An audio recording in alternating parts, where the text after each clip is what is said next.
నీ కాలంలో 2 కోట్లు 3 కోట్లు ఇచ్చి సున్నా వేసినావు బిడ్డ. ఇవాళ మోడీ గారి ఆయనలో 770 కోట్లు నా సికింద్రాబాద్ రైల్వే స్టేషన్, 400 కోట్ల రూపాయలు కాచిగూడ రైల్వే స్టేషన్, 350 కోట్ల రూపాయలు నాంపల్లి రైల్వే స్టేషన్, కట్టబడ్డ 450 కోట్ల రూపాయల మోడర్న్ రైల్వే స్టేషన్ చర్లపల్లి. ఎన్ని చెప్తాం? ఒకనాడు national highways 11 kilometers per day construction. Today 37 kilometers per day construction. That is Modi today. ఇలా ఇన్ఫ్రాస్ట్రక్చర్ రంగంలో అసలు అద్భుతాలు సాధించినాం. కాబట్టి నేను ఒకటే మీకు ఇలా సండే మేము చాలుకలో పోయేది ఉంది, మీకు ఎట్లయితే 2 గంటలు లేట్ అయిందో పోయేది ఉంది. కాబట్టి నేను కొత్తగా నాకు బాగా పరిచయం అనేది 2 సందర్భాలు.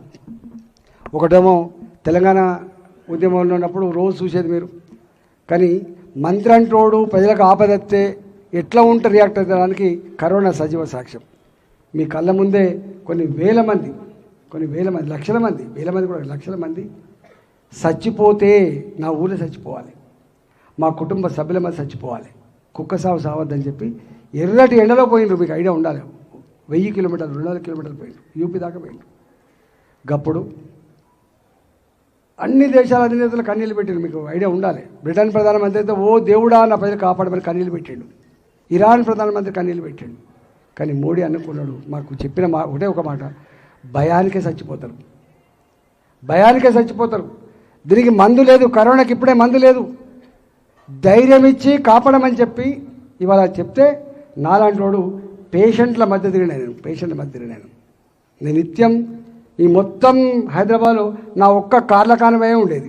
చక్కగా గాంధీ హాస్పిటల్, చక్కగా టిమ్స్ హాస్పిటల్, చక్కగా చెస్ట్ హాస్పిటల్, పేషెంట్లకు ఉన్నంతలో ధైర్యం ఇచ్చి ఆదుకోవాలంటే తపనతో పనిచేసి నేను.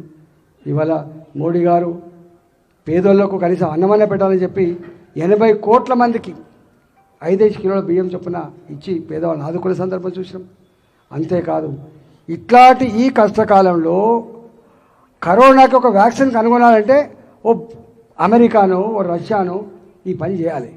కానీ బాజాప్తా ఎంత ధైర్యం చేసిందంటే బాజాప్తా భారత ఖజానా నుంచి డబ్బులు రిలీజ్ చేసి హైదరాబాద్లో ఉన్నటువంటి వ్యాక్సిన్ కంపెనీలకు ఇచ్చి మీరు పెట్టుబడి పెట్టలేరు, సక్సెస్ కాకపోతే మీరు దివాళా తీసారని చెప్పి రిస్క్ ఉండదని చెప్పి బాజాప్తా వారే హైదరాబాద్కి వచ్చి, మోడీ గారే హైదరాబాద్కి వచ్చి వ్యాక్సిన్ ప్రోటోకాల్స్ అని కూడా పక్క పెట్టండి మీరు, కానీ వ్యాక్సిన్ రావాలని చెప్పి ఇవాళ వ్యాక్సిన్ తయారు చేసి మనకు 2 డోసులు బూస్టర్ డోసుతో సహా ఇచ్చి ప్రపంచ పేద దేశాలకు వ్యాక్సిన్ పంపించిన దేశం భారతదేశం. వేళ మీరు కొట్టండి. మొన్న ఒక దేశానికి మోడీ గారు పోతే ఆ దేశ ప్రధానమంత్రి కాళ్ళ మొక్కుతున్నాడు. మోడీ గారు కాళ్ళ మొక్కండి అంటే కృతజ్ఞతగా నువ్వు మా దేశాన్ని కాపాడినవంటాడు భావన.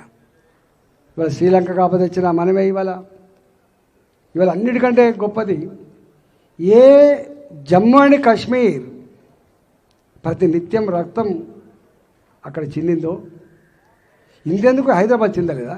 గోకుల్ చాట్, సాయిబాబా టెంపుల్, దిల్సుఖ్ నగర్, లుంబిని పార్క్, ఎన్ని బాంబులు పేలినాయి, ఎంతమంది చనిపోయారు, ఎంతమంది క్షతగాత్రులైనరు, ఇప్పటికీ ఆనవాళ్ళు మనం వెంటాడుతూ ఉంటాయి. కానీ అలాంటి జమ్మూ అండ్ కాశ్మీర్లో 370 ఆర్టికల్ తీసి పడేసి భారత వైపు నా కొడుక కన్నెత్తి చూడదని చెప్పి మెసేజ్ ఇచ్చిన వ్యక్తి మోడీ గారు, గుర్తుపెట్టుకోండి. అంతేకాదు మీకు తెలవాలి, బలూచిస్తాన్, పాకిస్తాన్లో ఉన్న బలూచిస్తాన్, పాకిస్తాన్ ఆక్యుపైడ్ కాశ్మీర్, ఆ 2 కూడా మేము భారత్లో భాగమైతే బాగుండనే స్థాయికి వచ్చింది. ఇవాళ మేము భారతదేశంలో ఉంటే బాగుండనుకుంటాను కదా.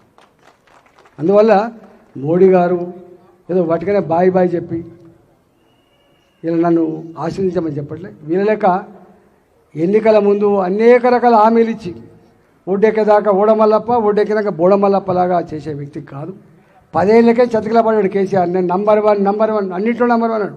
నేను లేచి ఒకసారి అడిగినా, అరే అన్నింటిలో నంబర్ 1 అంటున్నావు, కొన్నింటిలో నంబర్ 1 ఇంకా వేరే వాటికి ఉన్నాయి తెలుసా అని. నేను తాగుట్లో నంబర్ 1 తెలంగాణకి తెలుసా అని చెప్పిన. నేను పాత ఆర్థిక మంత్రిగా పనిచేసిన 10,700 కోట్లున్న నా ఎక్సైజ్ ఇన్కమ్ తెలంగాణలో 45,000 కోట్లకు పెరిగింది. ఆ 45,000 కోట్ల వెనుక ఎన్ని పుస్తకాలు తెగిపడుతున్నాయో మీకు తెలుసా కేసీఆర్ గారిని చెప్పి అడిగిన. నేను నీవిచ్చే కళ్యాణ లక్ష్మి చెక్కుల రూపంలో ఇచ్చేది 2,500 కోట్లు అయితే పుస్తల తాళ్ళు తెంపడానికి 45,000 కోట్లు తీసుకుంటామని చెప్పినాడు. ఇలా కాంగ్రెస్ ఇచ్చింది హామీలు మస్తు ఇచ్చింది. కాంగ్రెస్ వేసి పడేసిండు. రేపు తెలుస్తుంది. జీతాలని పైసలు లేవు. ఇక మా అశ్వత్థామరెడ్డి ఇక్కడికి వచ్చిండు. ఆర్టీసీకి పైసలు వాళ్ళ బాకీ పైసలు ఇవ్వడానికి పైసలు లేవు.